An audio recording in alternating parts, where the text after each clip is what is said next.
Indonesia sejak berdirinya adalah negara yang terdiri dari serpihan perbedaan. Perbedaan agama, etnis, dan budaya. Itu adalah fakta. Kesemuanya mampu disatukan dengan satu dasar yang bernama Pancasila.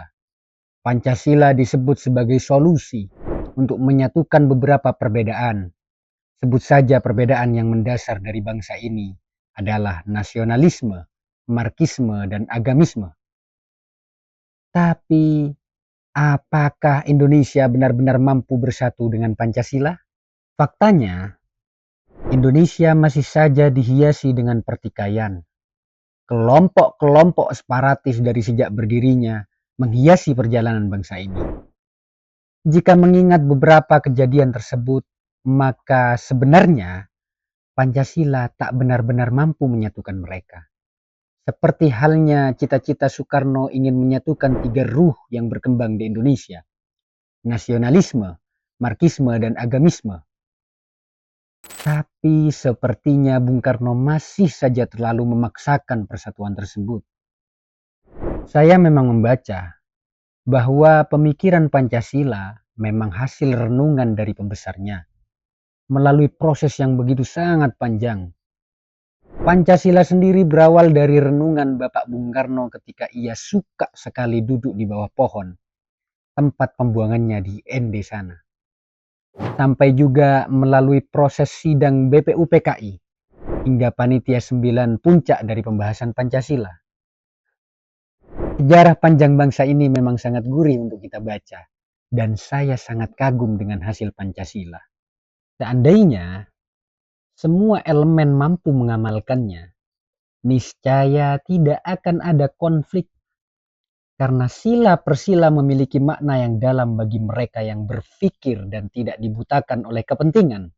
Teringat peristiwa 1965-1966, ketika konflik politik para aparatur pemerintahannya membawa dampak yang besar terhadap rakyatnya.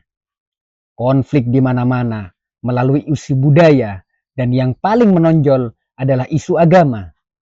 Rakyat adalah korban yang sesungguhnya. Mereka juga turut diselimuti emosi atas ketidaktahuan mereka. Sehingga efeknya masih saja terasa hingga sekarang. Peristiwa ini juga diwarnai atas terkudetanya Soekarno. Kerusuhan Mei 1998, konflik Aceh Merdeka, konflik Papua, kerusuhan Poso, kerusuhan Maluku, dan Perang Sampit. Baiklah. Sepertinya pembahasan di atas terlalu berat. Mari kita mengkaji sesuatu yang bisa kita rasakan secara langsung saat ini. Dalam salah satu buku, Pancasila digambarkan sebagai azimat, penangkal dari perpecahan, ketidakadilan. Apakah itu benar? Dengan segala kondisi kita saat ini. PHK di mana-mana, pengangguran di mana-mana, pajak dinaikkan, upah guru yang tak bersertifikasi sangat mengenaskan. Ataupun pertikaian-pertikaian yang tidak penting hanya karena urusan kepentingan. Ketidakdewasaan dalam berbangsa dan bernegara, korupsi masih saja merajalela. Apakah bangsa dan para pembesarnya sudah benar-benar mampu mengamalkan Pancasila? Okelah, baiklah. Baiklah, kalaupun pembahasan di atas masih terlalu berat pula, mari kita mengkaji efek adanya Pancasila di lingkungan kita sendiri. Setiap lingkungan memiliki hak atas lingkungan yang baik dan sehat, serta hak untuk berpartisipasi dalam proses pembangunan, menyampaikan pendapat, dan mengajukan keberatan terhadap proyek yang berdampak negatif. Mari kita mulai dengan pembangunan. Fasilitas lingkungan, utamanya bagi pelosok, adalah pembangunan jalan. Juga tak kalah penting adalah penerangan jalan. Karena salah satu penopang dalam keberlangsungan ekonomi adalah akses transportasi.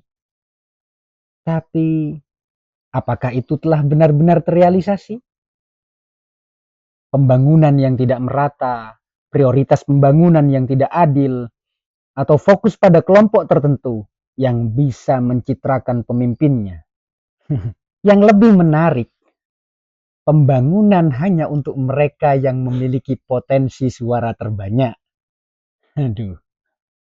Atau mungkin ada penyalahgunaan anggaran, seperti digunakannya untuk kepentingan pribadi atau digunakan untuk sesuatu yang sifatnya tidak produktif. Karena sejauh ini tidak ada transparansi dana. Ditambah lagi proyek yang tak bertanggung jawab, sehingga lingkungan ini rusak, tidak sehat, dan udaranya berdebu. Sudah tidak lagi rindang seperti biasanya. Padahal jelas bahwa pasal 87 Undang-Undang PPLH melarang kegiatan usaha yang menimbulkan pencemaran dan atau perusakan lingkungan dan mewajibkan ganti rugi atau tindakan tertentu bagi mereka yang melanggar. Ups, saya lupa kalau di Indonesia akan selesai dengan uang. Untuk yang kesekian kalinya, apakah semua elemen bangsa masih mengamalkan Pancasila?